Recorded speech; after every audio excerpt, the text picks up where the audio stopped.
गाजीपुर की घटना हो, नेमावर की घटना हो, नेमावर की घटना हो, या मानपुर की घटना हो, या मानपुर की घटना हो, तमाम घटनाओं को ध्यान में रखते हुए तमाम घटनाओं को ध्यान में रखते हुए मैं शपथ लेता हूँ भारतीय जनता पार्टी को भारतीय जनता पार्टी को कभी भी वोट नहीं डालूंगा। कभी भी वोट नहीं डालूंगा। साथ ही साथ मैं मैं कम से कम 1,000 लोगों को वोट भारतीय जनता पार्टी को नहीं देने के लिए प्रेरित करूंगा। इजाजत दो तो बहुत बहुत धन्यवाद। यहाँ बरवानी में गांधी जी के 3 बंदर है, गजेंद्र पटेल, प्रेम सिंह पटेल और सुमेर सिंह सोलंकी, और उनको कहने में कोई शर्म नहीं आ रही कि गांधी जी के 3 बंदर है, लेकिन एक आंख से अंधा था, एक कान से बहरा था और एक मुंह से गूंगा था। गांधी जी के 3 बंदर, लेकिन ये 3 बंदर एक एक बंदर का काम कर रहा है। ये गूंगे भी हैं, ये बहरे भी हैं और इनको सुनाई भी नहीं देते हैं। तो ये गांधी जी के 3 बंदर अपने आप को सर बताते हैं। उनके पास टाइम इतना है कि बाणेश्वर बाबा की चिट्ठी निकाल इस महिला की। इनके पास इतना टाइम है कि कुमार भाई के घर जाएंगे, भले उनके घर में चांदी का बर्तन होगा, लेकिन कुमार भाई के घर जाके मटका बताएंगे, ये उसको सोशल मीडिया पे डालेंगे। लेकिन एक आदिवासी मिट्टी के साथ में कन्या होता है, हमारे लोग रात में डूब रहे थे, उसके घर में जाने की उन्होंने हिम्मत नहीं करी। वो अपने आप को ये बोलते हुए आदिवासी है, और हमारे लोग भी ठोकर ठोकर लग जाते हैं। मुझे बोलते शर्म आ रही है। अभी मुझे दादा ने बताया कि दादा हम इतने ही लोग आए, तो मैं बता दूं धर्म की बात करते हैं ना, तो एक धर्म युद्ध महाभारत में हुआ था, और उस धर्म युद्ध में मात्र 5 पांडव थे और 100 कौरव थे, और उन 5 पांडवों ने वो धर्म युद्ध जीत लिया था। तो अगर आप कम भी हो तो ये मत सोचना कि हम युद्ध हार जाएंगे, ये आप 5 पांडव से कम नहीं हो पाते हो। और आज इन 3 बंदरों को हम बताएंगे कि ये पांडव और ये शेर क्या कर सकते हैं। उनको बहुत घमंड है ना, नेता बन गए हैं। हम बार बार बोलते साथियों, नेता बनना, विधायक सांसद बनना कोई बड़ी चीज नहीं है। हमने ऐसे ऐसे सरपंच विधायक सांसदों को देखा है जो विधायक सांसद बनने के बाद उनको मौत चाह रहे तो मौत भी नसीब नहीं होती, उन्होंने ऐसा बदनाम वाला काम किया था। तो जितना आगे आज तुम्हारे पास चांदनी रात चमक लो, जिस दिन हमारी रात आएगी जैसे गुमनामी में जाओगे तुम कि आदिवासी समाज का श्राप पड़ेगा तुमको। आज कितने घर उजाड़ दिए तुम लोगों ने। साथियों मैं बार बार कहता हूँ, ये राजनीतिक हमेशा विरोध करता हूँ, लेकिन इसका मतलब बहुत से लोग सोचते हैं कि ये कांग्रेस को सपोर्ट करता है। साथियों आज मैं आपको खड़े मंच से बोलना चाहता हूँ कि मैं ना कांग्रेस का सपोर्टर हूँ, ना मैं भाजपा का सपोर्टर, ना किसी पार्टी का सपोर्टर हूँ। मैं अपने समाज का नेता हूँ, मेरे समाज की बात करता हूँ, उसके डंडे की चोट पर आगे बोलता रहूंगा मैं। वो चाहे बीजेपी का रमेश पटेल हो, तो कांग्रेस का रमेश पटेल हो, प्रेम सिंह पटेल हो, गजेंद्र पटेल हो, सुमेर सोलंकी हो, या गृह मंत्री बाला बच्चन पूर्व क्यों नहीं हो, उसके खिलाफ बोलूंगा। अगर मेरे जल जंगल जमीन की बात आएगी, अगर मेरे आदिवासियों को नुकसान देने वाली बात आएगी, साथियों हमने बार बार कह रहा था मैं कि आप जाग जाओ। अब इस साथियों सोशल मीडिया पे अभी चालू करिए, आपको हजारों लोग देख रहे होंगे। मैं बताना चाहता हूँ आप लोगों को घर से निकलना पड़ेगा, आप लोगों को लड़ना पड़ेगा। ये अगर कभी नहीं लड़े तो आप लोग लड़ने लायक नहीं बचेगा। बार बार बोल रहे बहुत से लोग नर्मदा बोलते मैं घर से जब आंदोलन होता था, मैं नमन करता हूँ मेरा पाठ का दीदी को जिन्होंने संघर्ष लड़ा। आज लोग जब लोग आंदोलन करते थे वो लोग लड़ते थे तो हंसते थे, अरे ये तो झंडे नीले पीले झंडे लेके निकल जाते हैं, कोई कोई डूबने वाला नहीं है, ये तो फालतू का आंदोलन कर रहे हैं, कोई किसी के डूबने वाला नहीं। आज साथियों जब उनके घर में आधी रात को पानी आया और जब दोनों को छोड़कर, बकरियों को नहीं छोड़कर, पैसे तक छोड़कर जब वो घर से आधी रात को बाहर निकला तो उनको समझ में आया नहीं यार ये तो घर से ही बात बोल रहे थे, पिकअप करके फिर आंदोलन में आए थे।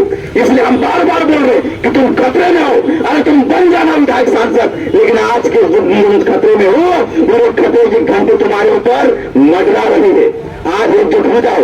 क्या तुम ऐसा पानी तो आ गया है, क्या तुम डूब जाओगे तब तुम आओगे? हम बार बार बोलते ये पूरा जंगल तुमसे ग्रीन जोन के अंदर जंगल छोड़ने वाले लोग भाई ने बताया, लेकिन बहुत सारा सुना और इस कान सुना और इस कान से निकाल दिया। साथियों, इस कान सुनने और इस कान में रहने लायक भी नहीं बचोगे जब यह मिलिट्री लग जाएगी। आप लोगों ने सुना मणिपुर में, मुझे आप बताओ मणिपुर जैसी घटना हुई, मणिपुर में कितने चर्च को तबाह कर दिया, कितने ही लोगों को नंगा घुमाया गया, कितने आदिवासियों को मारा गया। ये मणिपुर की कोई छोटी घटना नहीं थी, वहां आदिवासी प्रभावित हुआ था, पूरा राज्य को जला दिया। तुमको बात मालूम पड़ी 3 महीने में कि एक आदिवासी महिला को नंगा कर घुमा रहे हैं, देखो तुम। ये भारत की घटना जो तुमको 3 महीने बाद मालूम पड़ा है, और ऐसी कितनी अनगिनत घटनाएं हुई थी।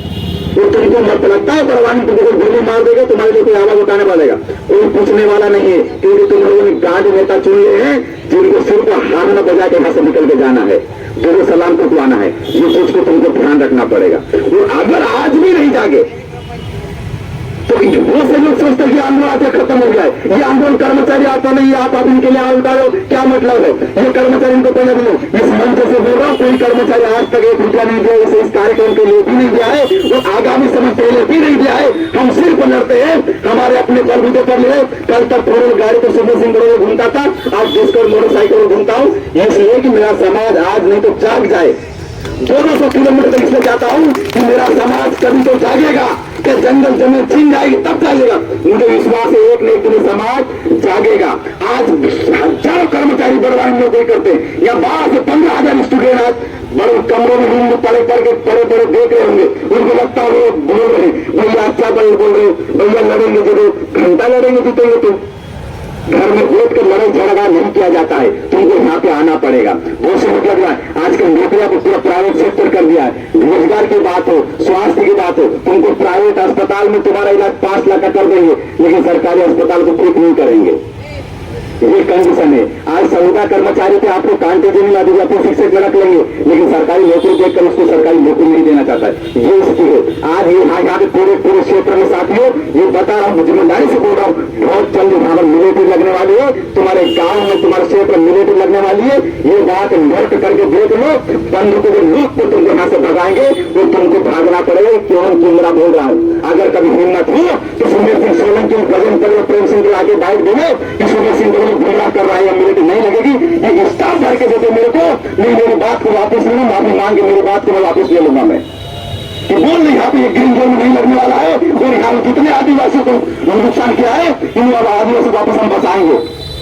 कहाँ गए नर्मदा पट्टी के आदिवासी? कोई नहीं बता सकता है। हम लोग साथियों राजनीति में लड़ते रहेंगे, भूला 12 लवाद में लड़ते रहेंगे। यहाँ पूरे के पूरे स्टेट को खत्म किया जा रहा है, पूरे आदिवासी एक्टिविटी को टाइम से खत्म किया जा रहा है। हमको जागना पड़ेगा, हमको समझना पड़ेगा। बहुत निंदनीय बात है। एक दादा ने बोला, बुद्ध दादा ने, उनकी आंखों में आंसू आ गए।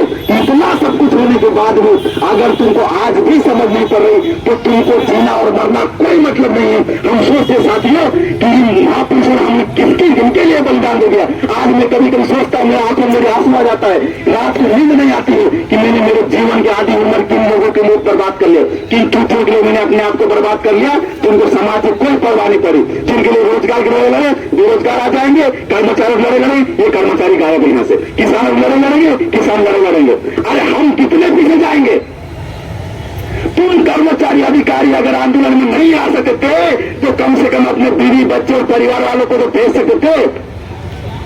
लेकिन मैंने कहा था अगर एक कर्मचारी भी अगर कभी अच्छा है और उनका पीछा जा रहा है तो हम एक कर्मचारी के भी लिए लड़ाई लड़ेंगे। ये मेरा संविधान बोलता है। अगर 99 बेईमान अगर निकल जाए, बच जाए तो चलेगा, लेकिन एक ईमानदार शहीद नहीं होना चाहिए, एक ईमानदार को सजा नहीं मिलना चाहिए। ये मेरा संविधान मुझे अधिकार देता है। तो हम साथियों भले ही साथ दे, कोई नहीं देने दे, भले ही मैं आखिरी दम तक मर जाऊंगा लड़ते लड़ते, लेकिन हम लोग साथियों आप लोग लड़ेंगे, इसके लिए हमें कतई अफसोस नहीं है। आज कितने साथी दूर दूर होते जा रहे हैं, कितने सोशल मीडिया पर देख रहे हैं। साथियों सोशल मीडिया अच्छी चीज है। मैं एक बात बताना चाहूंगा, इसी सोशल मीडिया ने आपको बर्बाद कर दिया है। बोलते आज आत्महत्या के इतने केस बढ़ रहे हैं, कहीं न कहीं इंस्टाग्राम फेसबुक का कमाल है। ये आप बार बार देखो कितने लाइक कितने कमेंट आए, आपको सोशल मीडिया पर वो दिखाया जा रहा है जिसको आपको दिखाना चाहिए। आप कभी वो नहीं देख रहे हो जो आपको देखना चाहिए। आपको लगता है कि मेरे को सोशल मीडिया फेसबुक यूट्यूब से बहुत अच्छा ज्ञान मिल रहा है, ये आपकी गलत सोच है, आपको गुमराह किया जा रहा है। एक पेज अगर कभी गलत लाइक कर दिए, तमाम पेज आपके पास ऐसे खुलेंगे, इसे एल्गोरिथम बना हुआ है। अब एक पेज बीजेपी का लाइक कर दिए, तमाम पोस्ट बीजेपी करना चालू हो जाएगी, ये एल्गोरिथम बना हुआ है। आप ये सोचते नहीं यार ये तो बीजेपी का भयंकर चल रहा है, नहीं इसका भयंकर चल रहा है, वो भयंकर चल नहीं रहा है, वो आपको गुमराह किया जा रहा है। इसलिए आप चाहो जमीनी हकीकत को समझो और आप लड़ने के तैयार हो जाओ। हम ये नहीं बोल रहे आपको हथियार उठाना है, क्योंकि हम संवैधानिक लोग हैं, संविधान के लड़ना पड़ेगा, लेकिन साथियों हमें विचारों से भी मजबूत होना पड़ेगा।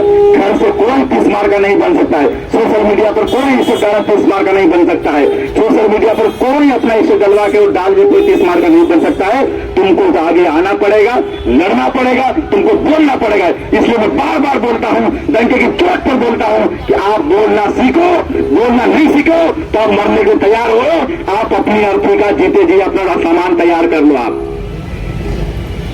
मैं चाहता हूं कि हाँ अगर आपके गांव में जाए तो आप ये बात बताना कि हमको लड़ना पड़ेगा, हमको झूलना पड़ेगा, हमको बोलना पड़ेगा, हमें सीखना पड़ेगा, हमें संविधान को पढ़ना पड़ेगा।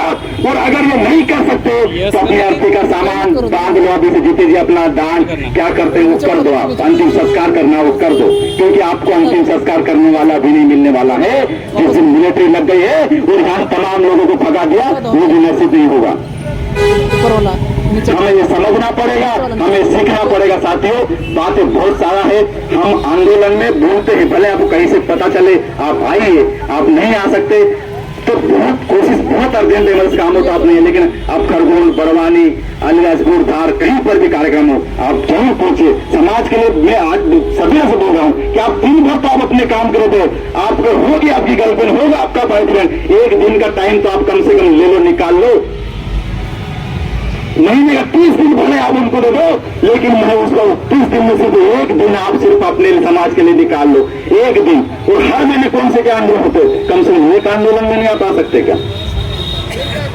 आज किसानों की हालत ये है, जो बाप ने हमको हमको पढ़ाया, आज उनकी आत्महत्या करने जैसी हालत हो गई है, खाने के लिए अनाज नहीं मिले ऐसी हालत हो गई है। फिर भी हम किसान के बच्चे होने के बाद भी हमको अगर दर्द महसूस नहीं हुआ तो हम सिर्फ रोबोट है, और हमको रोबोट बना दिया गया है जिसमें कोई संवेदनशील भावना नहीं है। ये चीज को हमको समझ